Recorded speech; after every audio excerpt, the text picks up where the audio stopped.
Donc, je remets. OK. Et voilà. Donc, le programme Par aidant réseau est fait avec un vélo qui est comme un tandem. Donc, il y a comme 2 bancs, etc. C'est pour dire que le Par aidant accompagne les personnes donc, et que ça fait un tandem. Dans le fond, et le Par aidant n'est pas au volant, mais il est bien sur le siège derrière pour accompagner la personne qui décide elle-même de son cheminement. Donc, qui fait preuve là, d'autodétermination. Donc, premièrement, un peu un historique, mais je ne fais pas un historique, mais juste dire les premiers Par aidants, dans le fond, ça vient de la France. Ça vient de Jean-Baptiste Pussin en 1784. Donc, lui, il était, si vous voyez la photo, c'est dans ces conditions-là que les gens vivaient. Il était souvent attaché aussi là, aux pieds enchaînés et tout. Et Pussin, il y avait comme une salle là, communautaire. Puis quand Pussin était là, les gens arrêtaient de se chicaner. Ils mettaient vraiment du calme là-dedans, ils parlaient au monde, etc., etc. Donc, il y avait vraiment un impact là, de calmer tout le monde, de faire que les gens puissent bien interagir entre eux. Puis il a milité pour que les chaînes soient enlevées. Et il a réussi à faire ça. Et avec l'aide de M. Pinel, dans le fond, c'était le psychiatre en chef là, à ce temps-là. Ce n'est pas le Pinel à Montréal, c'est en France. Lui, il s'est rendu compte que Pussin avait cette force-là.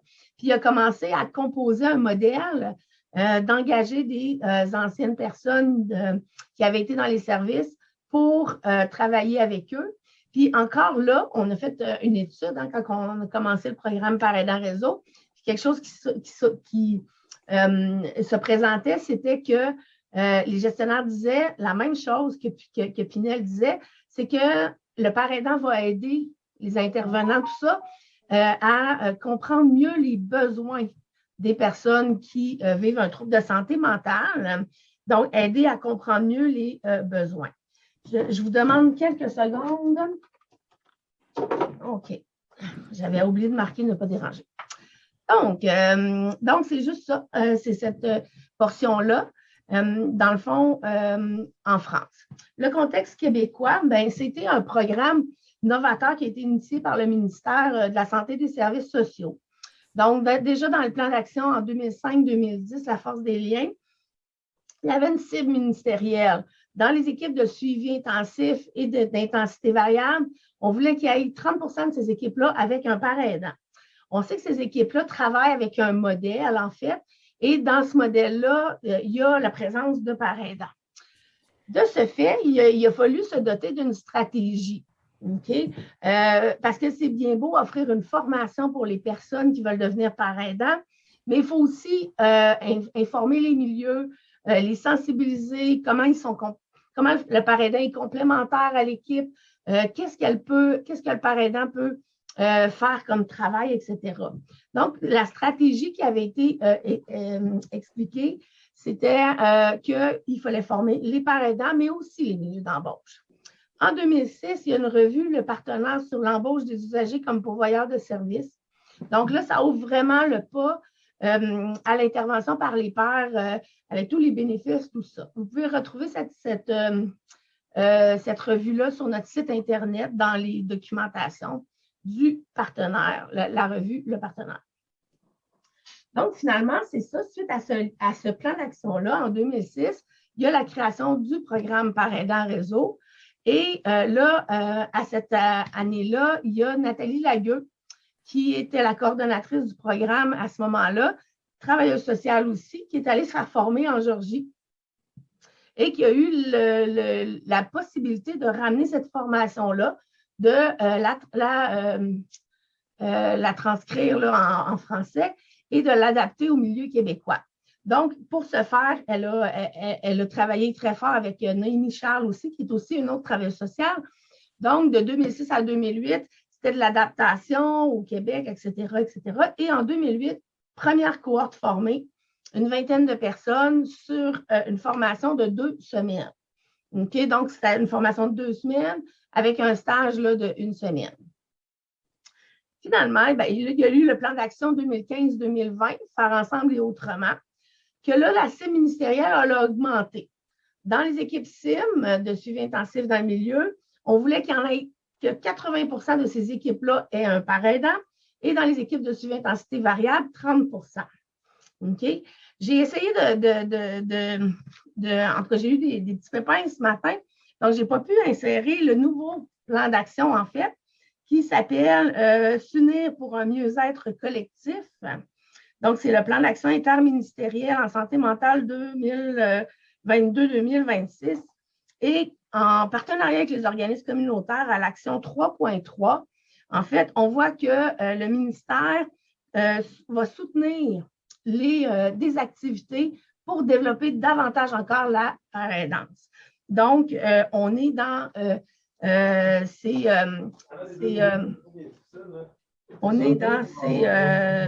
ces informations-là, dans l'action 3.3. La France, c'est du moment où tu entends quelque chose, tu travailles. J'ai quelqu'un qui son micro. Donc, c'est ça. Donc, cette action-là ne change pas les cibles ministérielles au niveau du pourcentage, mais dit clairement qu'il y a de l'argent qui va être investi pour le travail d'intervenant par aidant, mais aussi on parle de par aidant famille. Hein, le par aidant famille, dans le fond, c'est des membres d'entourage qui vont accueillir d'autres membres d'entourage. Donc, le contexte québécois, c'est ça. Notre mandat, bien, comme je vous disais, la promotion, de promouvoir l'embauche, outiller les futurs par aidants là, au niveau de la formation initiale, mais aussi de la formation continue. Outiller les milieux d'embauche. On a un guide du gestionnaire, on a des capsules vidéo, etc., etc. Et on va rencontrer les équipes. On va, quand il y a de l'embauche, quand il y a intégration d'un par aidant, on va rencontrer les équipes. On explique c'est quoi, on prend les inquiétudes des personnes, leurs questions, tout ça, pour vraiment qu'on mette la table pour l'arrivée du par aidant. Et finalement, ben, le soutien, on fait des journées de réseautage, on a des journées de formation continue, on a un groupe d'entraide pour les parents aidants, on a un forum, on a du soutien à l'embauche, on a une période de 3 mois où on va, après la formation, suite à l'embauche, on va rencontrer les parents aidants. Un parent aidant expérimenté va rencontrer le parent aidant 1 heure par semaine pendant 12 à 15 semaines pour vraiment s'assurer qu'il garde sa spécificité. Parce que, tu sais, dans les équipes et tout ça, chaque personne a sa spécificité. Hein? L'infirmière va travailler au niveau de sa pratique clinique, travail social aussi, au niveau des budgets, au niveau du social. Mettons un intervenant en toxico. Donc, chaque personne a quand même une spécificité. Puis, on ne veut pas que le parent aidant, il perde la sienne. Donc, il y a vraiment coaching et aussi, bon, ça peut être du soutien à l'embauche, etc., etc. Je veux vous présenter Audrey Beaulieu. Audrey Beaulieu, elle est chargée de projet, volet formation, nouvellement dans l'équipe. Je ne sais pas, est-ce qu'elle peut se présenter? Oui, donc bonjour à tous. Moi, dans le fond, j'ai été formée comme parent aidante à la QRP en 2019. J'ai travaillé 2 ans et demi dans une équipe SIM à Laval et je faisais déjà de la formation. Donc, j'avais approché Sandrine pour devenir formatrice et je donnais certaines journées et ça a vraiment tombé dans mes passions. Donc, j'ai postulé au poste temps plein et j'ai rejoint l'équipe en octobre dernier. Donc, comme étant parent aidante, j'ai un parcours de rétablissement comme tous les pères aidants. Et donc, j'ai traversé différentes épreuves. Puis, moi, je m'étais dit que j'allais devenir père aidante lors d'une hospitalisation. Donc, j'avais eu ce petit brin d'espoir que j'allais changer ma vie et devenir père aidante et utiliser mon histoire de la maladie et du rétablissement dans le futur. Donc, voilà pour ma présentation. Merci, Sandrine. À toi. Merci, Audrey. Merci. Oui, Audrey elle a pris, on vient de partir une formation hiver 2022, puis Audrey, elle a vraiment pris la balle au bon, là. C'est vraiment un atout pour l'équipe. Fait que merci, Audrey, de t'être présentée. Alors, J'y arrive, là. On parle de formation. Je mettais la table un petit peu. Donc, les critères de présélection pour suivre notre formation. Bon, être une personne vivant ou ayant vécu un trouble mental. OK, ça, c'est vraiment la base. Être prêt à dévoiler son expérience de vie en lien avec son trouble mental et son rétablissement. Ça ne veut pas dire qu'on ne peut pas se garder des petits jardins secrets. OK? Sauf qu'il y a des expériences de vie, il faut être à l'aise avec le fait de les dévoiler. La formation, on va apprendre à mettre des mots sur son vécu, puis à mettre des balises. Ça, non, ça, moi, je ne veux pas parler de ça, je ne suis pas prête encore, etc., etc. Il faut vivre l'expérience du rétablissement et y être bien ancré, entre autres, d'avoir une aisance, une autonomie au niveau de son fonctionnement, dans le fond, malgré des difficultés qu'on peut rencontrer. Un diplôme d'études postsecondaires, hein, on demande 14 ans pour travailler dans le réseau de la santé mentale au niveau public. On demande un 14 ans de scolarité, ce qui équivaut à une formation technique là, au niveau du cégep. Ou sinon, un diplôme d'études secondaires, mais avec expérience pertinente. Je dirais que le diplôme d'études secondaires avec expérience pertinente, c'est souvent des gens qui ont déjà un emploi de parent aidant parce qu'ils ont des capacités puis ils ont des aptitudes pour le faire, qui viennent se faire former pour les aider là, à occuper leur poste. Sinon, c'est vraiment important parce que dans le réseau public, ça prend un DEC en plus de la formation de parent aidant. Détenir des habiletés de base en relation d'aide. Hein, ça aussi, c'est important parce que ce n'est pas tout le monde qui a un trouble de santé mentale ou qui vit des difficultés qui est bon, qui est apte à faire de la relation d'aide. C'est la même chose. Ce n'est pas tout le monde qui est apte à, je ne sais pas moi, aller étudier en comptabilité ou faire des mathématiques ou etc. Mais la relation d'aide, dans le fond, il y a des habiletés à avoir aussi. Démontrer une expérience de travail ou d'implication pertinente. Donc, des associations d'usagers en défense de droits, des comités, être sur un CA, faire des groupes d'entraide, etc. Posséder un bon français parlé et écrit. Ça, c'est important. Ils le mettent souvent dans les offres d'emploi, de posséder un bon français parlé et écrit. On a une nouveauté au programme, en fait, en formation continue, qui s'appelle Français et capacité de synthèse. Donc, c'est des cours qui sont offerts, c'est un cours qui est offert à nos personnes, là, nos parents aidants certifiés, pour qu'ils améliorent leur français, pour qu'en même temps, ils améliorent comment bien entretenir une relation en individuel avec quelqu'un et comment écrire des notes évolutives au dossier. Donc, ça, c'est un cours pour les parents aidants en emploi et les parents aidants qui recherchent un emploi, mais tous ceux-là certifiés du programme.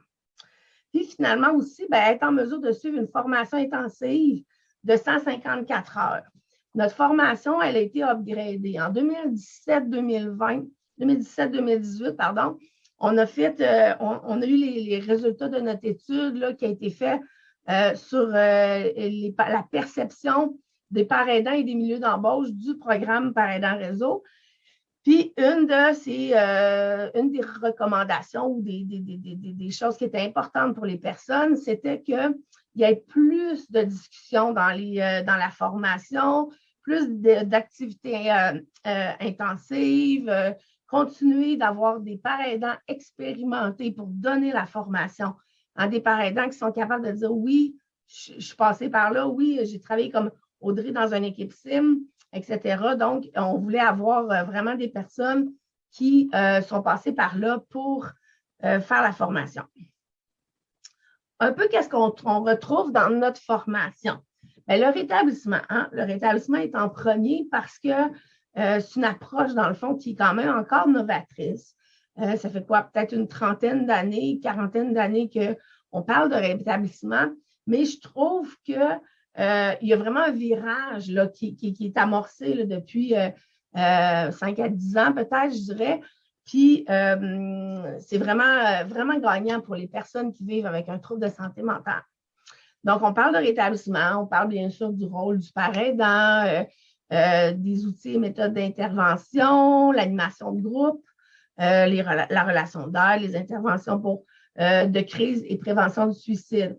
C'est sûr que prévention du suicide, on ne donne pas la formation de 2-3 jours là, qui est offerte, là, je pense que c'est la SAMHSA, mais ce que je veux dire par là, c'est qu'on leur donne une base, puis on suggère quand ils sont embauchés de faire suivre cette formation-là, là, dans le fond, comme si c'était un autre professionnel qui rentrait dans une équipe.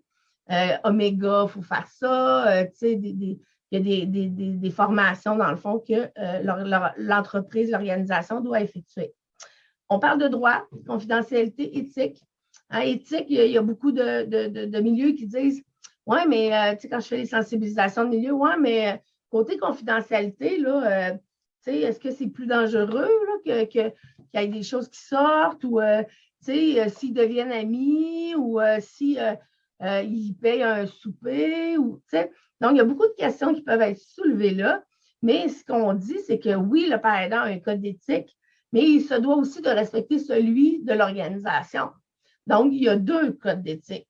Un de ces codes d'éthique, c'est avec ses pairs, favoriser l'autodétermination, etc., etc. Dans le fond, de voir que ses droits sont respectés, etc. On parle un peu des principaux troubles mentaux, tout ça. Notre but, ce n'est pas de savoir dire ça, c'est une personne schizophrène, ceci, ça. C'est juste pour avoir l'idée un peu de par où la personne elle a pu passer, un peu de savoir par où les obstacles qu'elle a pu rencontrer relativement là, en connaissant les troubles mentaux, c'est ce que ça nous dit. Puis aussi avoir un langage commun avec les professionnels quand on est dans les équipes et qu'on est en réunion, etc. Donc, c'est important. Méthode alternative aussi. Hein, la gestion des symptômes, la gestion de nos symptômes. On peut, oui, la médication, mais la médication, c'est un outil comme un autre. Donc, qu'est-ce qu'on met autour de ça pour garder un équilibre de vie intéressant puis pouvoir comment je pourrais dire ça, se réaliser dans la vie. Tu sais. Toxicomanie, dépendance, santé mentale, donc on apprend différentes approches. Pouvoir d'agir sur la médication, hein, donc c'est quand même quelque chose qui est important de pouvoir parler de sa médication.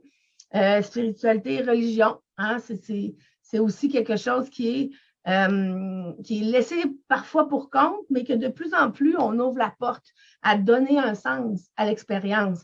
Donner un sens à l'expérience, ça rentre dans la spiritualité. Tu sais. On parle du système de santé mentale au Québec, la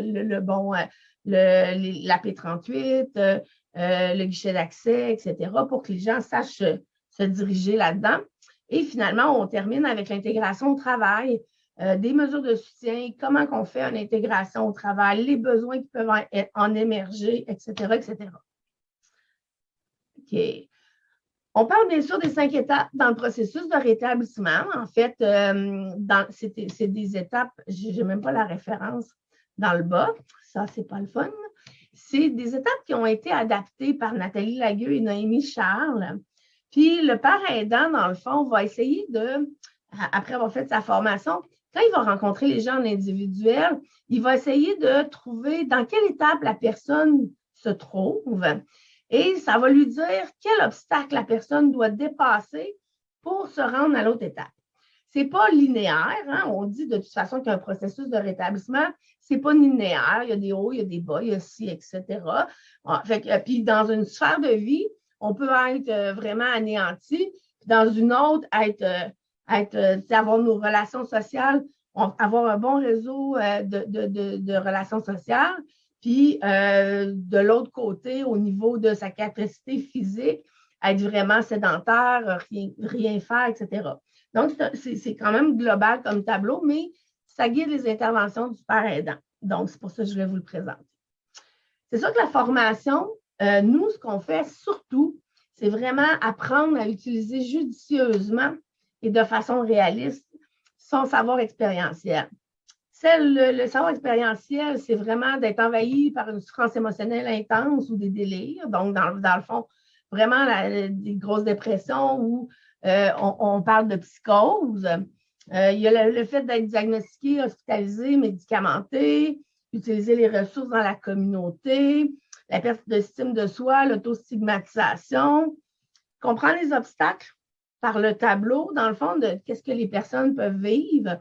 Ça va aider à trouver en nous qu'est-ce qui est commun dans notre histoire, quels sont les mêmes sentiments, émotions communs dans notre histoire, puis qu'est-ce qu'on a fait, nous, pour dépasser cette situation-là. La responsabilisation, hein, l'identification des problèmes, la responsabilisation, c'est tellement important parce que quand tu te responsabilises, c'est comme tu dis, OK, il y a de quoi que je peux faire pour aller mieux. J'ai une responsabilité. C'est plus, ben, c'est pas de ma faute, j'ai un trouble mental. C'est pas de ma faute, je suis telle affaire. On n'est pas telle affaire. Je vis avec un trouble mental, mais j'ai la responsabilité de mon rétablissement, puis je me dois de mettre en pratique des stratégies. Puis ça, c'est vraiment, les parents aidants, ils en ont, puis je suis sûre les personnes utilisatrices aussi, mais ils ne s'en rendent pas trop compte. On met des mots sur tout ça en formation. Finalement, bien, la démarche de réadaptation, le franchissement des étapes là, que je vous ai présenté très brièvement, mais ça, c'est dans le fond le savoir expérientiel du père aidant. Bien, toute la formation sert à ce que le père aidant maîtrise comment discuter, comment utiliser tout ce savoir expérientiel-là. OK? Donc, la formation met vraiment l'accent là-dessus. Les fonctions pour le poste de père aidant.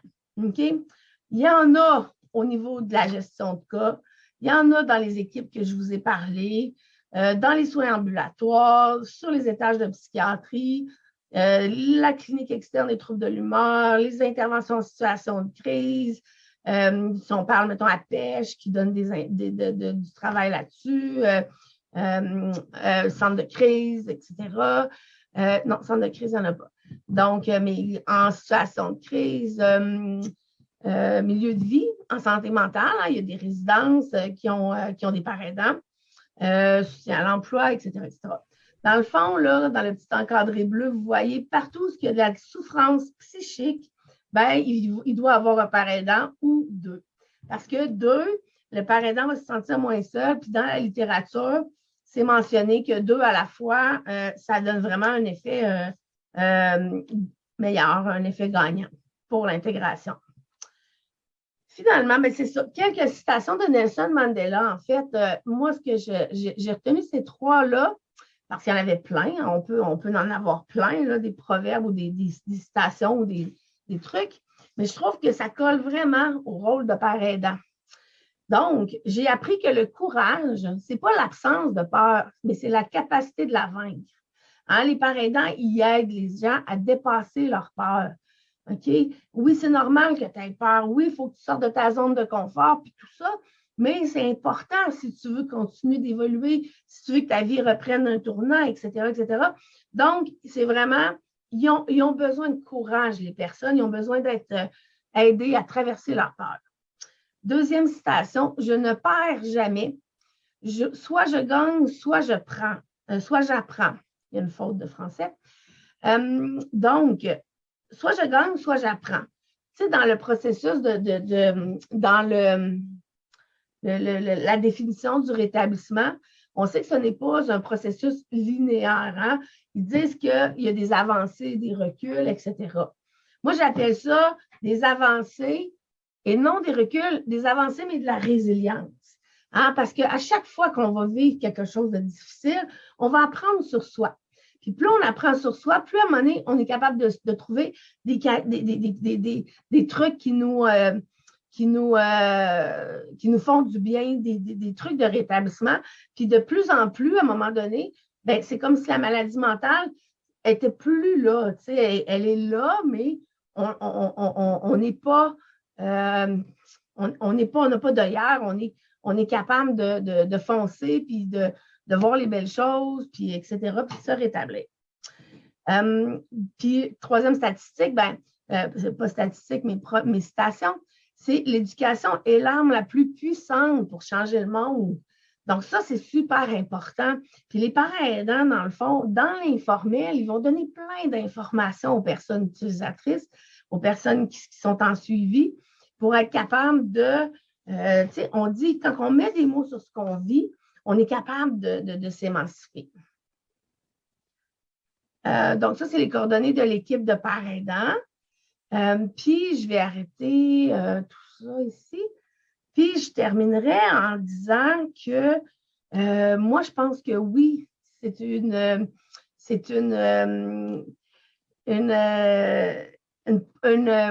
la paraidance, oui, c'est une profession. Oui, il y a une façon de le faire. Quand on regarde dans le passé, les gens s'entraidaient dans les villages, etc. Il y avait de l'entraide entre pairs partout. Donc, là, ça se professionnalise dans le sens que ça s'encadre.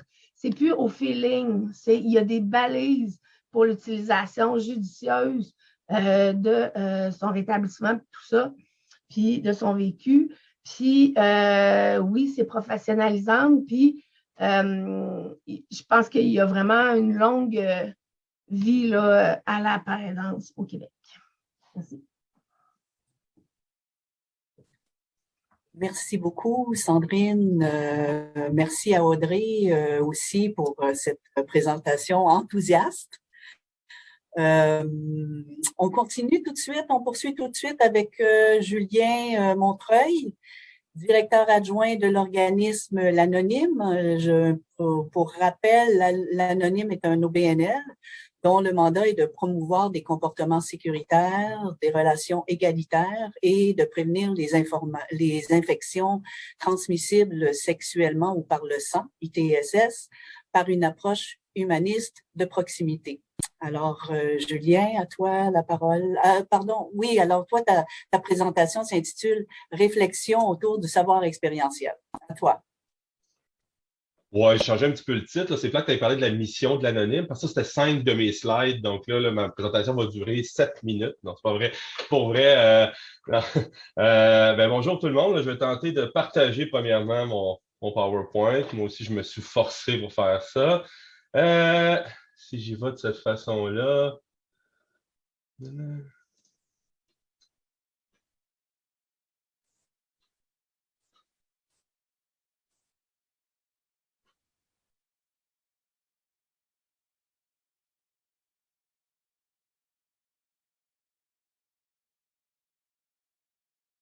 Ce sera pas long, des enjeux techniques, là, tout le monde est sur le qui-vive.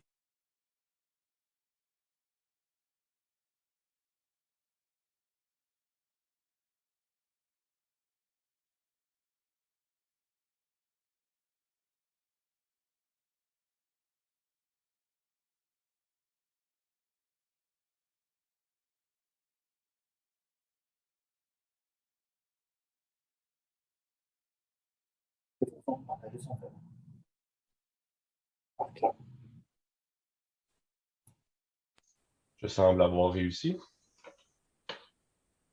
C'est bon, fantastique. Désolé pour ce petit contretemps. Alors, bonjour tout le monde. Vous êtes nombreux et nombreuses. C'est agréable. Je ne savais pas exactement quoi m'attendre, parce que quand Jacinthe m'a approché, elle m'a dit hey, ça serait le fun que tu fasses une petite présentation dans le lien avec ce séminaire. J'ai dit ouais, mais moi, je ne suis pas père aidant. Je suis loin d'être un expert à ce niveau-là. Et elle m'a tordu un peu un bras en me disant, tu pourrais parler de l'expérience de la père aidance, du savoir expérientiel au sein de l'anonyme, puis de l'évolution et tout ça. Donc là, c'est très, très large. On s'est connus, Jacinthe et moi, là, entre autres, en lien avec le JAP, là, donc il a été question tantôt, le groupe d'intervention alternative par les pairs, dont il y a certaines personnes qui sont ici, là, qui sont présentes. Et puis, donc, effectivement, l'anonyme a une historique à ce niveau-là. Et puis, je me suis dit, quel angle je vais prendre, dans le fond, pour présenter, pour essayer de voir comment on a évolué à l'anonyme en lien avec, on va dire, le thème de la père aidance. Donc, c'est un peu ça que je vais vous présenter aujourd'hui. Donc, le fruit de ces réflexions bien subjectives, parce que c'est ma vision à moi là-dedans, mais aussi quand même, ça me permet de faire le lien avec un peu ma présentation. Donc, ça fait 15 ans, moi, que je travaille à l'anonyme. Je suis donc à la direction. Là, je suis directeur adjoint, donc une co-direction, dans le fond, dans l'organisme. J'étais en intervention au départ. Ça fait 25 ans que je suis dans le milieu communautaire, dans différents organismes, principalement là, auprès de populations dites plus désaffiliés, plus marginalisés, en situation d'itinérance, qui consomment des substances et tout ça. Donc, j'ai changé mon titre pour faire mentir Jacinthe. Donc, la reconnaissance du savoir expérientiel, donc c'est un peu ce que je vous disais, donc cette espèce d'évolution-là, comment ça s'est passé à l'anonyme? Donc, ma présentation, vous le voyez. Donc, je vais vous présenter un petit peu l'organisme, même si j'essaie de me un peu se couper, mais c'est pas grave. Donc, l'historique peut-être de la paraidance à l'anonyme, comment ça s'est déployé dans le temps. La transformation de la vision de la paraidance, puis finalement, les différents principes qui ont découlé de cette transformation-là. Donc l'anonyme, donc oui, promouvoir des comportements sécuritaires, des relations égalitaires et ainsi prévenir la transmission des ITSS par une approche humaniste de proximité. C'est notre beau libellé de mission comme organisme. Donc, qu'est-ce que ça veut dire concrètement, ce beau libellé de mission-là? Donc, on a 4 programmes. Donc, je vais vous les présenter très brièvement avant de rentrer dans le vif du sujet. Donc, on a un programme d'éducation à la sexualité. Donc ça consiste en quoi? Une équipe de sexologues à l'anonyme qui se déplace dans un paquet de milieux. Donc, un milieu communautaire, milieu institutionnel. Donc, justement, pour donner des ateliers d'éducation à la sexualité qui sont sous 2 grands thèmes. Là, je vous résume ça très rapidement. Donc, oui, la prévention des ITSS, mais aussi d'autres ateliers qui sont liés à la prévention de l'exploitation sexuelle. On a aussi le programme Tandem Merci Hochelaga Maisonneuve. Il faut savoir que l'Anonyme, c'est un organisme qui est régional, donc qui œuvre sur que des actions sur toute l'île de Montréal, mais on a un programme qui est lié à un arrondissement, qui est l'arrondissement Merci Hochelaga Maisonneuve. Donc, c'est le programme en sécurité urbaine sous 3 axes. Donc, la sécurité des personnes, des biens et des collectivités. Donc, concrètement, ça consiste aussi à différents ateliers, mais aussi à l'implication de personnes là, pour justement, dans un esprit d'empowerment, pour travailler justement sur leur sentiment de sécurité et tous les enjeux de cohabitation sociale dans l'arrondissement, là, donc entre les différentes populations, les différentes personnes qui y résident, qui y transitent. Là. Voilà. Sinon, on a le programme logement. Je pense que j'ai jamais présenté mon organisme aussi rapidement. Donc, c'est un programme logement. Donc, depuis le 16 décembre 2021, nous avons ouvert, dans le fond, une maison de chambre. Donc, où il y a 14 chambres, 12 chambres simples, 2 chambres doubles. Et l'idée, c'est de loger des personnes qui sont très difficilement logeables dans d'autres types de lieux d'habitation, que ce soit des lieux d'habitation qui sont plus à vocation sociale ou privée. L'idée, c'est de mettre vraiment à l'avant-plan le fait d'avoir un logement, de ne pas rendre ce logement-là conditionnel à certaines démarches d'amélioration de la qualité de vie ou justement avoir une certaine organisation, c'est-à-dire avoir tes papiers d'impôt en ordre, tes papiers d'identité, tout ça. Donc, c'est souvent des freins à l'accès à un logement ou même à un hébergement pour des personnes qui sont dans une situation de grande désorganisation ou fortement désaffiliées. Donc, nous autres, dans ces logements-là, il y a 3 règles à respecter. C'est de payer ton loyer, c'est de garder ça salubre, puis c'est de conserver une forme de quiétude. Pour le reste, après ça t'appartient ce que tu fais. Bien sûr, différentes ressources peuvent être à ta disposition si tu souhaites entamer des démarches d'amélioration de ta qualité de vie, mais l'objectif premier n'est pas cela, c'est vraiment de contribuer à donner de la dignité à des gens qui souvent en avaient pas beaucoup. Ou en tout cas, on leur en donnait pas beaucoup, ça c'est clair. Donc, rapidement, je passe là-dessus. Puis, je vais m'attarder un petit peu plus au programme d'intervention de proximité parce que quand vous allez voir dans ma présentation, toute l'histoire de la paraidance du savoir expérientiel est transverse. Ouais, c'est transversal dans le fond. Ça se promène un peu partout dans notre organisme, dans nos différents programmes, dans nos différentes actions, mais j'ai vraiment décidé de mettre la lunette sur l'intervention de proximité là, pour parler plus de paraidance et de savoir expérientiel. J'ai des collègues et d'anciens collègues qui participent à la rencontre d'aujourd'hui. Je ne voudrais surtout pas que ces personnes-là se sentent exclues de ma présentation, mais vraiment, sinon, on aurait pu en parler pendant beaucoup plus longtemps. Mais sachez que c'est un peu partout dans l'organisme. Le programme d'intervention de proximité à l'anonyme se décline en deux actions principales. Donc, c'est l'intervention à bord d'un autobus qui se déplace de soir et de nuit dans les différents quartiers montréalais pour, entre autres, faire de la distribution de matériel de prévention de consommation et aussi être un lieu pivot, je dirais, pour les gens. Donc, que les gens puissent entrer dans le véhicule, pouvoir être référés, répondre à certains besoins, mais aussi être référés à différents endroits donc dans différentes ressources qui vont répondre à leurs besoins. L'idée, c'est vraiment de s'assurer que les personnes connaissent bien les différentes ressources qui sont à temps plein dans leur quartier, parce que nous, avec notre véhicule, on butine un peu partout. Donc, on arrête 1 heure, 2 heures dans un quartier, on va dans un autre quartier, donc on bouge beaucoup. Donc, l'idée, c'est vraiment de pouvoir bien référer les gens aux différents endroits. On a aussi un service de consommation supervisé. Donc, j'aime bien le dire, ça paraît bien dans une discussion, mais le premier service de consommation supervisé en Amérique du Nord, premier service de consommation supervisé mobile en Amérique du Nord, voilà, j'ai bien dit. Donc, encore une fois, 7 nuits par semaine, collaboration avec le CIUS Centre-Sud de l'île de Montréal. Donc, une intervenante de l'Anonyme et une infirmière du CIUS se déplacent aussi à l'aide d'une autre unité mobile. Et l'idée, c'est qu'on peut accueillir des gens qui peuvent venir consommer leurs propres substances de manière légale et sécuritaire, et bien sûr intervenir là, en cas de surdose pour éviter les surdoses mortelles. L'objectif de tout ça, c'est vraiment ça. Donc, éviter que les gens meurent, je trouve que c'est assez noble comme objectif. Donc, c'est un peu ça notre travail à l'Anonyme. Donc, grosso modo, là, on parle d'une 50aine d'employés. On se déploie, là, comme je vous disais, là, un peu partout sur l'île de Montréal. Donc, ça met la table un peu sur dans quel univers, je dirais, là, la paire aidance a pu s'exprimer dans cet organisme.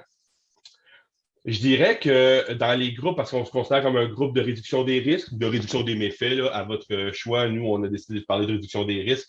Donc, il y a une grande valorisation du savoir, là, oui, avant les années 2000, mais vraiment plus particulièrement depuis le début des années 2000, une grande valorisation de plus en plus du savoir expérientiel, dans le fond. Et je dirais que ce n'était pas nécessairement le cas à l'Anonyme.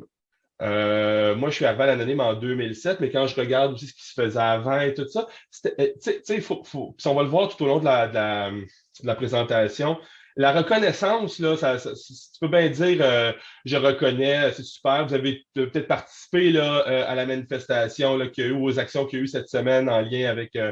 entre autres avec le fracas à Montréal, mais c'est bon, c'est provincial, ces manifestations-là, pour engagez-vous pour le communautaire. Ben, la réaction de notre gouvernement ou à l'Assemblée nationale, ça a été de faire une motion, le genre de reconnaissance de nos actions, puis tout ça. C'est bien beau faire des motions de reconnaissance, mais il faut du concret qui vient avec ça. Puis tant qu'il n'y a pas vraiment de concret qui vient avec ça, ben, c'est un peu vide comme reconnaissance. C'est « Wow, vous êtes bon, c'est beau ce que vous faites. » Mais au-delà de ça, qu'est-ce que ça veut dire vraiment reconnaître? Donc, je dirais que l'Anonyme était un peu là-dedans. Oui, c'est intéressant d'avoir du savoir expérientiel, mais on ne sait pas trop comment placer ça, on ne sait pas trop comment en parler. Et qu'est-ce qui arrive à partir de 2003? L'Anonyme se joint au collectif des pairs aidants qui, quelques années plus tard, va s'appeler le groupe d'intervention alternative par les pairs. Je considère que l'Anonyme a eu une collaboration, un partenariat très fort avec le collectif. Qu'est-ce que ça veut dire concrètement pour l'Anonyme? C'était l'accueil d'un père ou d'une père aidante, donc une personne qui provenait de milieux là, liés plus à l'itinérance, à la consommation de substances, etc. Donc, dans notre autobus. Donc, ce qui se passait concrètement, c'est que dans notre autobus, il y avait 2 intervenantes de l'Anonyme et il y avait une père aidante aussi qui provenait du collectif et après ça du DIAP, qui venait s'insérer pour, dans le fond, je dirais, intervenir de manière complémentaire, en tout cas, c'est ça qu'on disait, auprès des personnes qui venaient à bord du véhicule. Concrètement, ça veut aussi dire un accompagnement de ce père-là, et ça aussi, ça a été assez, je dirais, assez questionnant, parce que tout au long, le comment on accompagne cette personne-là, dans quelle position cette personne-là doit se situer par rapport à nous. Des fois, il y avait des comparaisons avec accompagner un père, c'est un peu comme accompagner un stagiaire. Tu sais, c'était vraiment comme bizarre de la façon que c'était placé et tout ça. Donc, il y avait beaucoup de questionnements à ce niveau-là. Puis ça dépend aussi des personnes qui sont dans une position de père. Ça va être quoi les besoins, puis comment s'adapter aussi à ce niveau-là. Mais je pense qu'on avait une vision, je dirais, un peu plus réductrice de ce que pouvait amener une père ou un père à bord dans nos actions. Puis bien sûr, l'implication avec les partenaires, ça, je pense que l'Anonyme était assez fort là-dessus, donc de dire d'être impliqué, c'est un collectif, donc on était avec d'autres groupes, des groupes communautaires, mais aussi des groupes institutionnels. Et l'idée, c'était de pouvoir collaborer, oui, sur les décisions à prendre, les alignements à prendre, mais aussi de voir comment on peut travailler ensemble pour favoriser finalement je dirais pas l'émergence, mais je dirais le travail dit complémentaire des personnes qui arrivent avec un savoir expérientiel. Donc, je vous trace un portrait que dans ce moment-là, de manière très subjective, je trouve pas qu'on était super bon. ça reste que toutes ces années-là, donc depuis le début des années 2000, le tournant avec les années 2010 et tout ça jusqu'à aujourd'hui, et notre implication avec le collectif et le JAP, ça a vraiment contribué à définir notre vision du savoir expérientiel, à définir qu'est-ce que c'est, qu'est-ce qu'on veut, comment ça s'implique, puis quoi ne pas faire aussi. Comment ne pas utiliser, je vais le dire comme ça, comment ne pas utiliser ces personnes-là comme des tokens ou de dire, hey, regardez, nous autres, on considère que c'est important, les pairs et le savoir expérientiel, on en a chez nous. C'est bien beau dire ça, mais au bout du compte, c'est quoi la contribution que ces personnes-là, puis comment on la favorise, cette contribution-là, auprès des personnes auprès de qui on intervient. Dans les dernières années, on a remarqué un essoufflement du modèle entre le JAP et l'anonyme. Donc, ce modèle-là de travailler ensemble et tout ça. Tout simplement parce que plus ça avançait et plus on avait de la difficulté à faire la distinction entre la personne pair, exemple, qui était à la barre de notre autobus, et l'équipe d'intervention qui était là. Dans le fond, cette personne-là qui était dite la pair ou la paire aidante devenait la troisième intervenante qui ne connaissait pas beaucoup les gens, en tout cas, les connaissait beaucoup moins que l'équipe d'intervention qui était là, n'avait pas nécessairement tout le temps la plus grande place pour intervenir avec ces personnes-là. L'équipe se questionnait, puis moi, je me questionnais aussi beaucoup sur la plus-value, finalement. Théoriquement, je la voyais super bien, on la voyait tous et toutes super bien, mais au niveau pratique, dans les faits, qu'est-ce que ça veut dire? On a essayé différentes actions. Certaines ont été de pouvoir être plus créatifs à ce niveau-là. Certaines ont été un peu plus porteuses. Des stratégies, entre autres, au niveau de l'outreach, de dire, nous, on est dans notre véhicule. Est-ce que notre père aidant ou notre père aidant pourrait sortir du véhicule, aller discuter avec des gens, les ramener vers le véhicule, un peu ça l'outreach, là, on s'entend, pour justement vers le véhicule, mais vers l'équipe d'intervention à bord, bien évidemment. Donc, des stratégies qui ont été plus ou moins gagnantes, plus ou moins récurrentes aussi, tout dépendant des personnes qui étaient jumelées à nous. Encore une fois, je l'ai réécrit parce que je le trouve super important, c'est que malgré cet essoufflement-là, on continue à être fortement contaminé à l'anonyme du savoir expérientiel. Je me rappelle moi-même, et là, je fais juste un petit saut dans le temps auparavant, mais je me rappelle moi-même dans des rencontres avoir, je dirais, questionné l'apport, et là, je vous parle de peut-être il y a, mettons, une douzaine d'années, avoir questionné l'apport de personnes avec du savoir expérientiel dans différents lieux, dans le milieu communautaire, pas dans tous les lieux, mais dans différents lieux. Donc, moi aussi, personnellement, ça m'a contaminé tout ça, puis de dire comment on peut faire mieux, mais en même temps, ce que j'avais comme modèle, c'était un modèle qui était pas nécessairement le plus porteur. Et là, je dis ça encore une fois avec beaucoup de subjectivité, et c'est une grande généralité, parce qu'encore là, je pense qu'il y a plein de personnes du JAP, de pères aidantes ou de pères aidants qui ont énormément appris à l'anonyme, puis on a énormément aussi appris d'elles. D'ailleurs, elles ont contribué à nous contaminer, comme je vous le dis sur cette diapo-là. Donc, il y a à peu près 3 ans, je dirais, on a vraiment fait des constats. Ouais, c'est vraiment ça. On s'est arrêté et on s'est dit, il y a vraiment, en ce moment, où on en est avec tout le savoir expérientiel, c'est là qu'on s'est dit, c'est difficile, avec le JAP ou pas, peu importe de quelle façon, mais c'est difficile d'intégrer des pairs. Et là, on s'entend, je parle tout le temps au niveau du programme d'intervention de proximité de l'anonyme. Donc, je parle d'intervention à bord de l'autobus, à bord de notre service de consommation supervisée. Donc, dans les services de consommation supervisés, il y a déjà des pairs qui sont intégrés dans les autres services de consommation supervisés à Montréal. À l'anonyme, dans le mobile, c'est très petit. Puis on a choisi que ça serait une intervenante et une infirmière. On aurait pu choisir que c'était une paire avec une infirmière, une paire avec une intervenante, 2 paires. Ça aurait pu être tout ça. Mais on a choisi que c'était une intervenante avec une infirmière. Je vous en ai parlé un peu tantôt, mais on s'est vraiment dit qu'il y a une reconnaissance théorique du savoir expérientiel. On applaudit ça.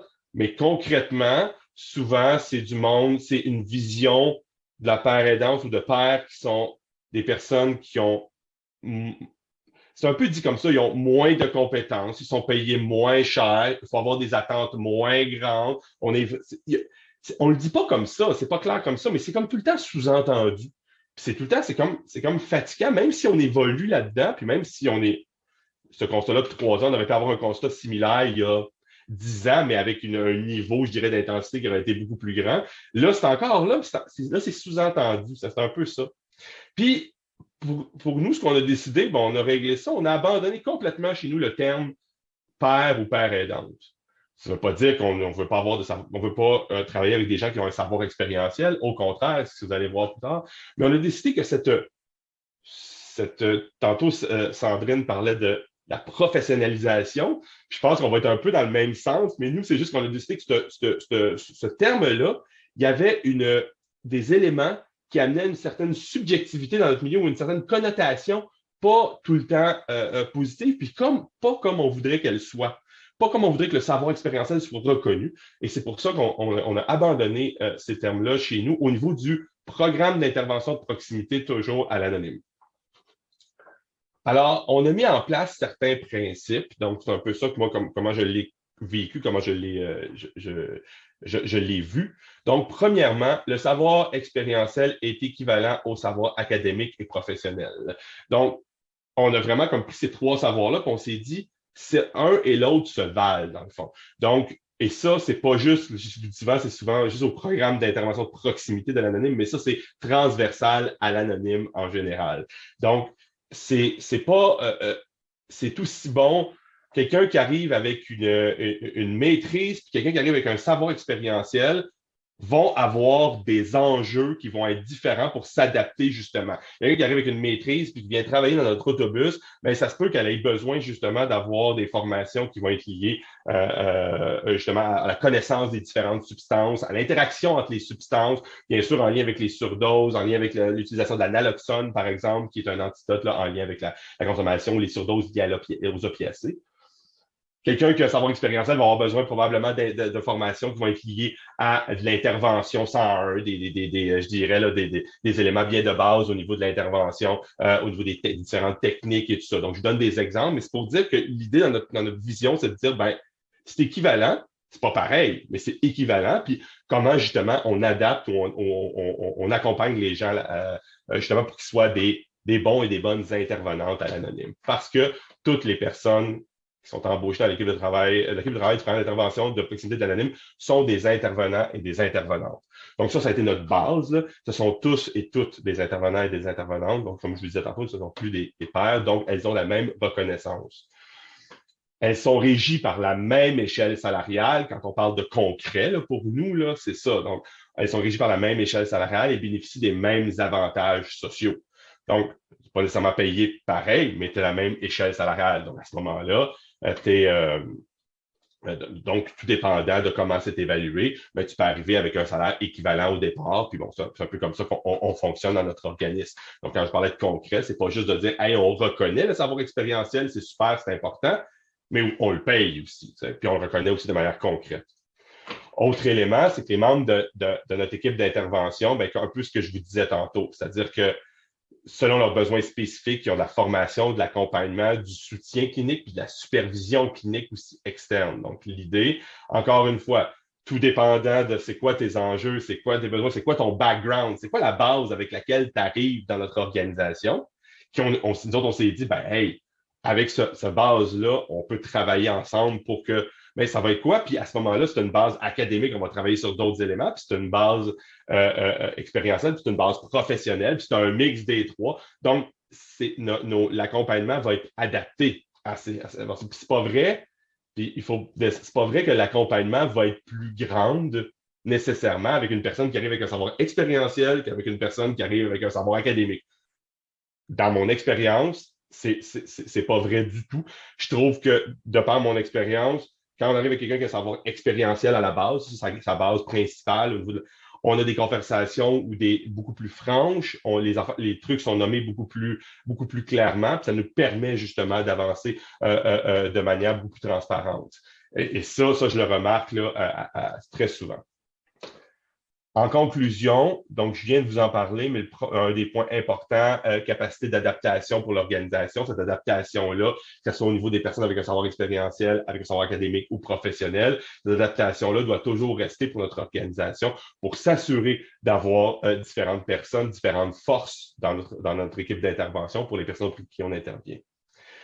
Un point que je n'ai pas beaucoup parlé, mais que je voulais quand même nommer en conclusion, le dogmatisme des savoirs. J'ai appelé ça comme ça parce que je l'ai tellement vu et vécu là, depuis 25 ans. Donc, autant d'un côté, il faut avoir ton bac en travail social pour être intervenant. Je dis n'importe quoi, mais vous me comprenez. Sinon, tu ne peux pas être intervenant ou intervenante. Je ne suis pas en train de dire que ce n'est pas important, mais je suis en train de dire que ce n'est pas que ça. Mais de l'autre côté, tu sais, pour comprendre ce que tu vis, il faut l'avoir vécu. Tu sais. Puis ça aussi, c'est un autre dogme que je pense qu'il faut défaire. Il faut arriver à cette espèce d'équilibre-là où il y a une entre-influence finalement des personnes qui ont différents savoirs, qui ont différentes bases pour arriver à finalement mon troisième point, qui est la force de la complémentarité. Parce que c'est cette complémentarité-là qui de ce que je vois depuis 25 ans dans le milieu communautaire, puis de ce que je vois depuis 15 ans à l'anonyme. C'est ça qui fait la force, non seulement d'une équipe de travail, c'est ça qui fait la force de la qualité des interventions, des actions qui sont faites auprès des personnes. Puis, justement, c'est ces personnes-là qui sont rejointes par notre organisme qui en bénéficient, puis qui en bénéficient grandement, à mon sens. Ça terminerait ma présentation. Je vous remercie beaucoup de m'avoir écouté. Merci, Julien. Est-ce que tu veux cesser le partage de ton Non, je trouve ça vraiment beau, les couleurs. J'avais du rouge. Alors, merci beaucoup pour cette réflexion de l'intérieur, Julien. Je vais quand même profiter de ma plateforme pour dire que c'est faux. Je t'ai pas tordu le bras. La preuve, c'est qu'on a vu tes deux bras bien mobiles pendant ta présentation. Alors, Jean-François n'est pas arrivé, donc si vous voulez utiliser votre petite main, on pourrait y aller avec quelques échanges, là, peut-être une ou deux questions, soit à Sandrine ou Audrey, si Audrey veut se prêter au jeu, là, soit à Julien.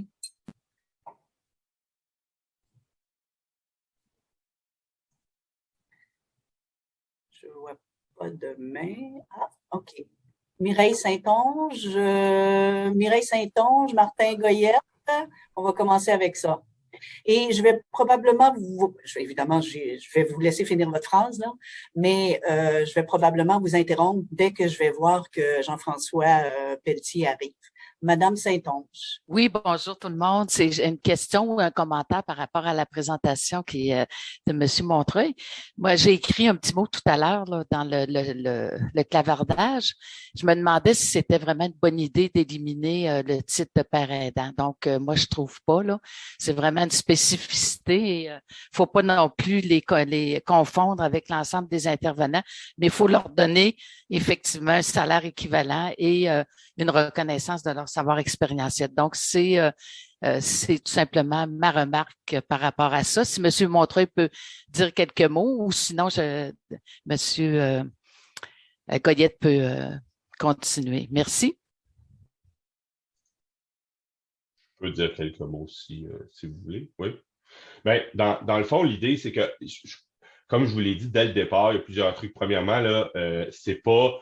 Je ne prétends absolument pas qu'on a toutes les meilleures idées puis que nous autres, on a fait ce qu'il y avait à faire. Absolument pas.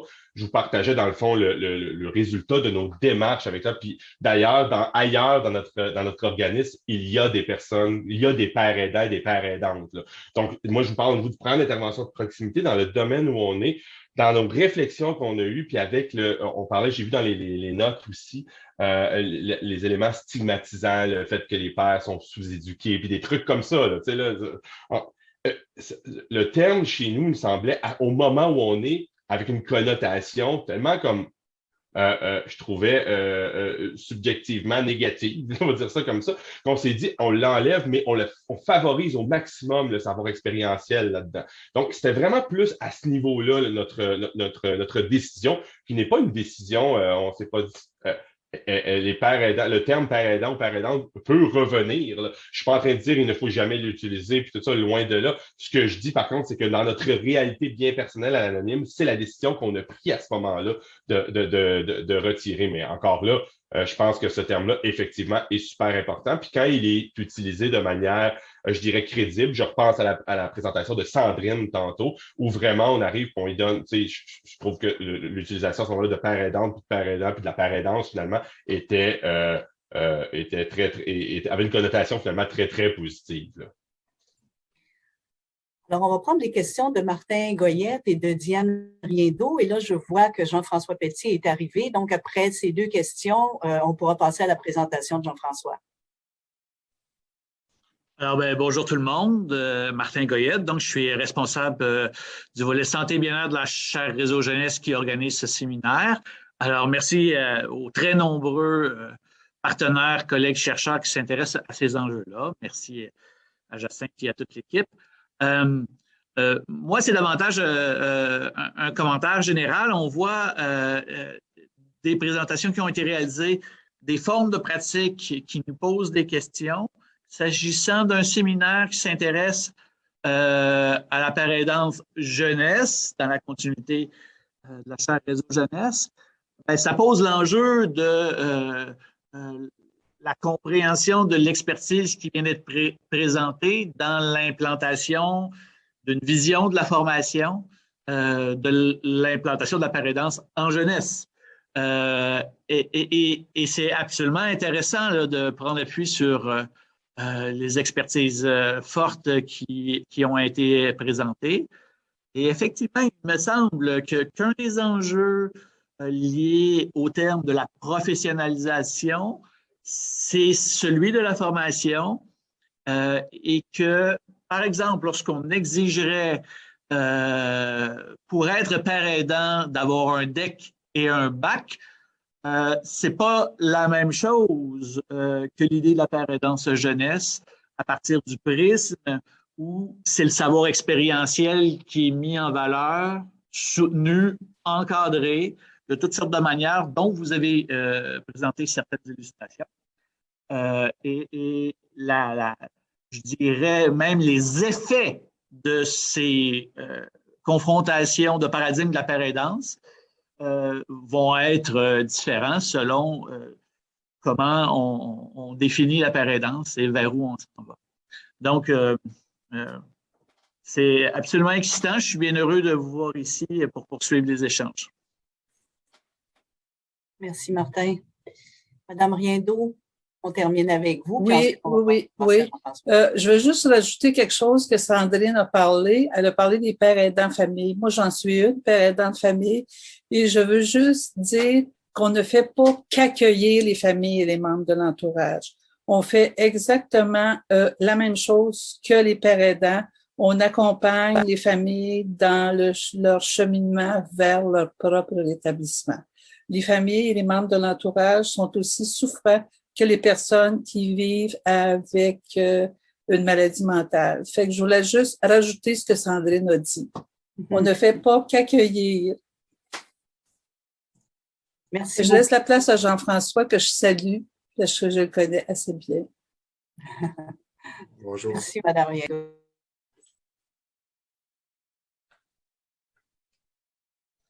Votre micro est fermé, Madame Rivard. Merci beaucoup.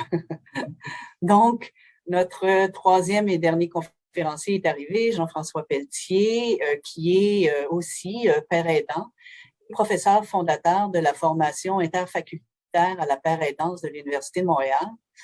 Sa présentation s'intitule « Une formation qualifiante reconnue à la paraidance pour prévenir la ghettoisation et multiplier les choix de perspectives socio-professionnelles ». À toi, Jean-François. Merci beaucoup, Jacinthe. Ça me fait plaisir de te revoir. Nous partagions le même bureau il y a une vingtaine d'années. Je me souviens, Jacinthe, elle travaillait sa thèse de doctorat sur père aidance en contexte des jeunes de la rue. J'avais assisté à cette brillante soutenance. Puis je suis content de... Merci beaucoup pour l'invitation. Moi, c'est le genre de débat que j'adore. Hein. C'est des questions très importantes. Donc oui, moi-même, je suis père aidant en santé mentale et dépendance aussi. Puis je peux vous parler, je peux vous montrer comment on a développé la formation. Tout de suite, situé dans le sujet un peu, je pense que c'est la question de la professionnalisation, la formalisation. C'est une chose qu'on veut éviter, là, c'est bien d'enfermer la père aidance dans des petites cases institutionnelles, fussent-elles universitaires. Là. C'est pour ça que nous, dans notre formation, on informe beaucoup nos étudiants sur ces enjeux-là pour qu'eux, ils puissent se faire une tête. Bon, bref, historique, comment ça avait été développé, hein? Peut-être que ça a été mentionné, je ne pouvais pas être avec vous plus tôt. Depuis 2005, les plans d'action en santé mentale au Québec parlent des pères aidants dans les équipes de suivi, en particulier l'équipe de suivi intensif dans le milieu et soutien d'intensité variable, ce fameux SIMCIV, qui est pour des gens qui ont des troubles psychotiques. Ça touche 1% de la population. Il y a quelques semaines, il y a eu le nouveau plan d'action interministériel. Vraiment, cette fois-ci, qui mentionne beaucoup, ça explose, là. Fait que, ça multiplie par au moins 10 la demande de pères aidants, parce que là, on touche aussi avec les aires ouvertes les jeunes, aussi avec les programmes québécois pour les troubles mentaux, le fameux PQ-PTM. Il est prévu qu'il y ait des pères aidants. Et ça, c'est les troubles plus courants, dépression, anxiété. Juste là, c'est 10% de la population. On a décuplé là, la demande. Puis là, je mentionne l'idée de la demande parce que moi, quand ça avait commencé, bien là, les gens, moi, j'étais professeur-chercheur au département de psychiatrie, puis là, il y avait les plans d'action, puis là, bon, les gens ils disaient, il faudrait des pères aidants, appelés cette fois-ci à travailler vraiment dans le réseau affilié U2M, dans les équipes SIMCIV en question. Puis, il y avait une demande là pour pouvoir aller au-devant du souhait ministériel d'avoir des pères aidants dans ce modèle-là. Bon. Et ça l'avait été, excusez-moi, on va prendre une gorgée. Ça l'avait été développé initialement en collaboration. Je salue Sandrine de la QRP. À l'époque, nous, notre formation est vraiment complémentaire à celle de la QRP, là, de l'Université Laval, avec aussi peu d'interface que possible. On encourage tout le monde à suivre les deux formations s'ils le peuvent et même à continuer au-delà. Parce que l'idée, c'est que lorsque les gens sont appelés à travailler dans le réseau avec des professionnels tous plus qualifiés que les uns que les autres, la littérature démontre bien que c'est un enjeu pour les pères aidants un peu. Sentir qu'il y a un différentiel très important de pouvoir. Il y a une hiérarchie très, très stricte en médecine, les questions d'assurance, d'imputabilité, les actes réservés, les actes médicaux, Agrément Canada. C'est hyper complexe et en constante évolution. Puis la crainte, c'est de voir des individus qui sont très contents de pouvoir partager leur savoir expérientiel, qui veulent aider, mais lorsque c'est dans ces équipes-là hautement codifiées, le risque, c'est de sentir qu'on n'est pas à la hauteur. Puis des fois, malgré la bienveillance, l'accueil des milieux, ils disent oui, on est content d'avoir des pères aidants, mais ça finit par nous rattraper le fait que les gens, il y a un doute. Est-ce que moi, j'ai étudié, supposons, comme travailleuse sociale ou même médecin pendant tant d'années, puis là, on a l'impression de se faire imposer des gens qui ont... Est-ce qu'ils ont une formation qui les outille pour nous accoter, pour nous complémenter?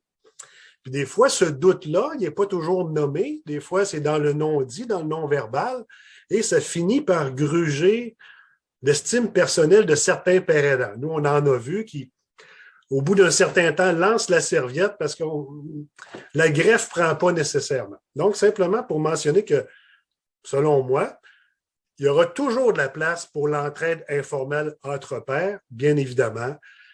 Il y en a des gens qui choisissent, qui sont pères aidants de manière bénévole. Il y en a d'autres qui, si c'est des jeunes, par exemple, qui vont peut-être temporairement être pères aidants pendant leurs études. C'est un travail étudiant peut-être à explorer. Mais il y en a d'autres pour qui ça va devenir une profession, un travail, et on n'en est pas encore là. La père aidant, ce n'est pas codifié par un ordre déontologique, par exemple. Je ne suis pas sûr que c'est souhaitable, là. Mais les autres membres des équipes multidisciplinaires, eux, le sont. Et puis, comment soutenir les gens? Une façon de le faire, c'est d'offrir une formation qui peut mener vers d'autres formations. Donc, c'est pour ça que nous, c'est un micro-programme, 10 crédits, étalés sur une année complète. Un cours à la fois. Et c'est des cours ciblés. à la faculté de médecine, mais là, il est question qu'on aille du côté de l'éducation permanente pour élargir encore le bassin. Donc, quelqu'un qui suit nos cours, ben, c'est crédité. Ensuite, il peut compléter avec d'autres cours, et on a quelques profils étudiants comme ça, pour avoir un certificat d'études individualisées en arts et lettres, je crois. Avec ce certificat-là, dont la base principale est notre humble micro-programme en paire aidance, ça te fait un certificat. Si tu combines ça à une majeure avec 2 autres mineurs ou avec 2 autres certificats, et certains le font, ça fait un bac par cumul. Il y a un bac comme ça qui existe. Vous savez peut-être le bac par cumul en sciences sociales et de la santé. Et on a vu déjà certains de nos gradués se prévaloir du fait que maintenant ils ont un bac par cumul, ce qui leur donne accès à d'autres échelles salariales, en particulier celle d'agents de relations humaines, ARH. Et puis, évidemment, ensuite, avec un bac, tu peux continuer, maîtrise, et ainsi de suite. Puis, on a des étudiants qui ont déjà des maîtrises, qui sont étudiantes au doctorat, à la maîtrise. Bon, parce qu'il faut le savoir, hein, il y a plus de problèmes de santé mentale à l'université que dans le reste de la population. Les gens qui ont des problèmes de santé mentale, il y en a qui ne sont pas dus nécessairement pour des études universitaires, c'est très correct, mais il y en a beaucoup là-dedans qui ont une curiosité puis qui souhaiteraient explorer ce potentiel-là. Et l'université est très consciente de ça. Comment favoriser la réussite académique des milliers d'étudiants, juste à l'Université de Montréal, là, sur 50 000 étudiants, il y a au moins 10 000 étudiants, si c'est juste une règle de 3, 1 sur 5, qui ont des problèmes de santé mentale. Et c'est même plus que ça. C'est environ 40 % des étudiants universitaires. Et aux États-Unis, en Australie, c'est jusqu'à 50 %. Fait que là, des fois, on est même en majorité à l'université. Puis ça, ben, l'université ne met pas trop que je mette l'emphase là-dessus, mais c'est une réalité. Donc, comment faire en sorte que la formation de nos pères aidants soit elle-même soutenante pour nos étudiants? Moi, j'étais responsable des cours, je le suis encore, mais je n'enseigne pas la paire aidance parce que c'est en émergence. Ce n'est pas une science établie. On n'est pas sûr qu'il faut que ce soit non plus. Ce qu'on fait, c'est qu'on offre un espace où les praticiens et praticiennes, futurs praticiens et praticiennes de la paire aidance puissent échanger et s'approprier leurs pratiques à eux. Et puis, on leur demande de pouvoir observer déjà dans le programme. C'est pour ça qu'on l'étale sur une année complète. Comment voir déjà que dans le cadre des cours, les gens se soutiennent entre eux comme futurs pères aidants. Et là, bon, si je peux me faire, est-ce que j'ai accès au partage d'écran? Oui, d'accord. Je vais vous montrer la structure. Vous voyez bien mon écran? Donc, vous avez ici sous les yeux la description du micro-programme. Je ne lirai pas la présentation, là, mais simplement pour dire que c'est assez général. Parce qu'à l'université, c'est pour toute personne qui se sent concernée, donc des gens qui ont l'expérience vécue du rétablissement par rapport à eux-mêmes ou par rapport à un proche et qui souhaiteraient transformer leur expérience personnelle en expertise d'accompagnement. C'est assez général. On ne pouvait pas dire, par exemple, on a des cours seulement pour les gens si ils ont un diagnostic. L'inverse est aussi vrai. On ne peut pas exclure des gens qui n'auraient pas de diagnostic de notre formation. C'est pas légal. C'est pour ça que c'est assez général, mais bien évidemment, dans les définitions qu'on a ici, c'est plus des gens qui se reconnaissent, comme Diane Riendeau qui est là. Bonjour Diane, comme père aidant de famille. Des gens qui se sentent interpellés parce que la maladie, comme telle, là, ou ce qu'on appelle la maladie, a eu un impact significatif sur leur trajectoire prévisible de parcours de vie socio-professionnel. Ça inclut les membres de famille. Des fois, tu es obligé de t'occuper d'un proche, donc tu renonces à des promotions, à poursuivre des études. Puis quand les gens voyaient la définition qu'on proposait, il y en a qui disaient ça, bon, c'est beau de passer à une autre définition de programme, et il y en a d'autres, ah oui, ça c'est pour moi ça. Fait que c'est beaucoup des gens comme ça qui ont une expérience sur plusieurs années, qui ont un recul sur leur propre rétablissement, qui se sentaient interpellés, puis qui ont voulu s'inscrire pour avoir peut-être accès aux emplois qui étaient annoncés là, dans les plans d'action en santé mentale. Si je vous montre la structure, les 10 crédits sont répartis ainsi. Il y a un premier cours à l'automne, rétablissement et santé globale. Pour nous, on insiste beaucoup sur une approche holistique. La personne dans sa globalité. La littérature démontre de manière très claire que les gens qui ont des problèmes de santé mentale chronique comme les troubles psychotiques ont beaucoup plus de maladies physiques chroniques que le reste de la population. Et de fait, c'est de ces maladies chroniques, les complications de ces maladies chroniques dont ils vont mourir. Hein. Vous savez comme moi, ce n'est pas de la schizophrénie qu'on meurt, mais il y a une espérance de vie nettement réduite à cause de la maladie physique des gens qui ont des troubles psychotiques et inversement, les gens qui ont des troubles plus courants, anxiété, dépression, ont plus de maladies physiques. Alors, ceux qui ont des maladies physiques chroniques ont plus de troubles d'anxiété et de dépression que le reste de la population. Donc, nous, notre formation, on insiste beaucoup sur les interfaces entre la santé physique et la santé mentale, parce qu'on le voyait, nos pères aidants nous disaient, nous, quand j'accompagne, les questions que mes pères aidés me posent, là, des fois, je suis embêté parce qu'ils ne me demandent pas une définition de qu'est-ce qu'un trouble psychotique, la description d'une molécule quelconque. Ils disent, moi, j'ai de la misère avec mon diabète, par exemple. J'ai des problèmes d'accès quand je vais dans la médecine générale. Puis, donc, c'est pour ça que notre formation couvre aussi ces aspects-là. En fait, meilleure connaissance du système de santé. C'est pour ça, vous voyez, on a un cours là qui existait déjà, système de santé et santé publique. Le système de santé québécois, il est très complexe. Puis, pour accompagner les pères aidés dans ce réseau-là, on pensait que c'était une bonne idée de comprendre pourquoi c'est organisé comme ça, puis pour pouvoir accompagner les gens de la santé physique, ensuite à la santé mentale, et ainsi de suite. Il y a un autre cours ici, cette fois-ci, un crédit sur l'éthique du rétablissement, puis finalement le stage à l'été, où les gens, là, cette fois-ci, vous voyez, vu que ça s'appelle stage, ça veut dire des choses très précises, ça veut dire que c'est dans des établissements affiliés à l'UDM, à la faculté de médecine, puis il y a ça enclenche toute une suite de procédures administratives. C'est ennuyeux comme la pluie, là, mais c'est un requis pour pouvoir être dans les hôpitaux sous ces conditions-là. Et dans le cadre du stage, les gens vont beaucoup observer les autres professionnels travailler ensemble. Dans les équipes, excusez-moi, dans les équipes interprofessionnelles, ceux parmi vous qui font partie d'autres professionnels, c'est très restrictif, c'est contraignant, c'est lourd. Puis vous avez appris dans des formations sur des années qu'est-ce que vous pouvez faire, qu'est-ce que vous ne pouvez pas faire. Il y a des actes réservés à telle profession, à telle autre, mais nous, la pérédance, on occupe un certain vide par rapport à ça. Est-ce une bonne chose ou pas? Je ne sais pas. Mais nous, on va dire, on prévient nos stagiaires.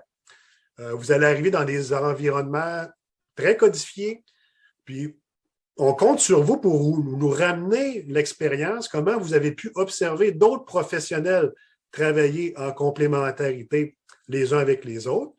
Et puis vous, avec le temps, vous allez découvrir les zones où vous pouvez aller. Et puis éventuellement, c'est comme ça qu'on va mieux connaître qu'est-ce que la pérédance peut faire. Mais là, on est encore à l'époque où on fait très attention à ne pas faire ce qu'on ne doit pas faire par rapport à d'autres professions qui existent déjà.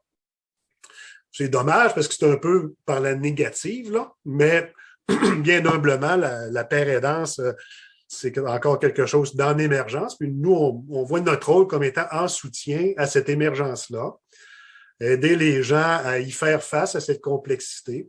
Puis on les invite à revenir l'année d'après, en particulier dans le cours stage. Si je vous montre une autre interface, ça c'est ce que les étudiants ont pour le cours de l'automne, le premier cours établissement et santé globale, où il y a plusieurs pères aidants qui se relaient. Par exemple, Nathalie Lagueux, qui était l'instigatrice de la formation, la toute première, là, pionnière certainement de la paire aidance avec ce qui se fait à la QRP et l'Université Laval, qui était associée au développement de notre projet et qui vient parler, soutenir nos stagiaires à nous, nos étudiants. Isabelle Hainaut de l'Association des pères aidants.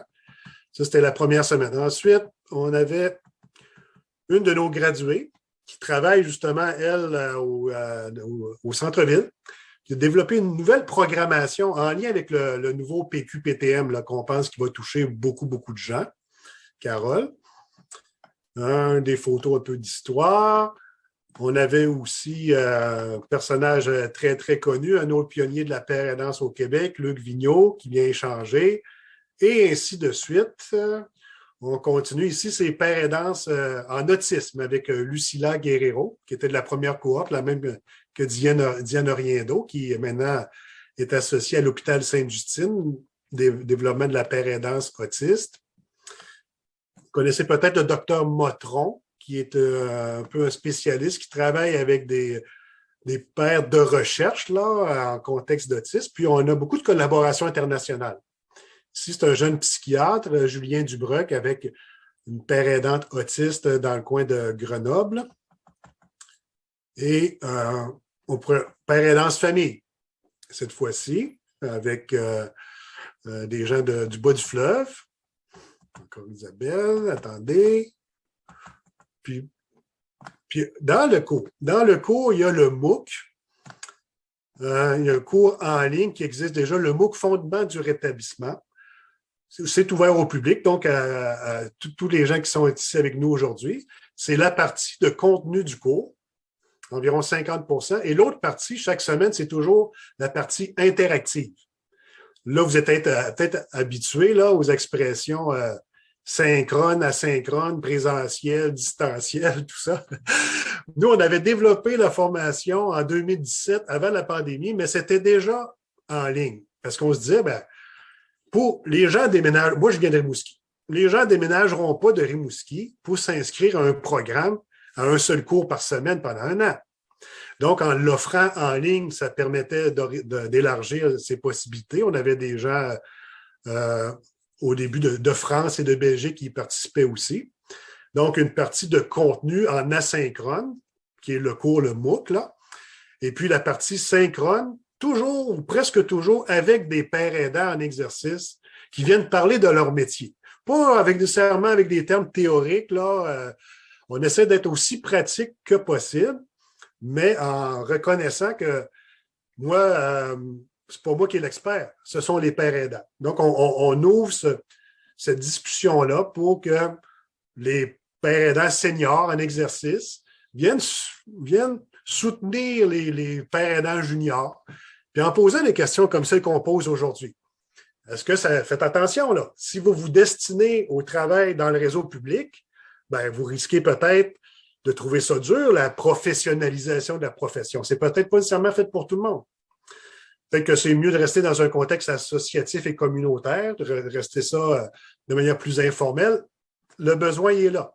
Mais pour ceux qui veulent éventuellement en faire un métier, pour qu'ils soient aussi bien outillés ou presque que les autres, ça prenait aussi ce complément-là d'une trajectoire possible dans des études graduées universitaires qui peuvent être à peu près sans limite. Vous voyez, notre étudiante au doctorat, éventuellement, elle pourrait être encouragée à être même postdoc et chercheuse. Et après moi, il y aura peut-être des pairs aidants, professeurs de pairs aidance comme tels, qui jailliront de cette expérience-là. Alors, c'était ma petite présentation d'une 20aine de minutes. J'espère que j'étais à propos. Désolé d'avoir manqué la première partie.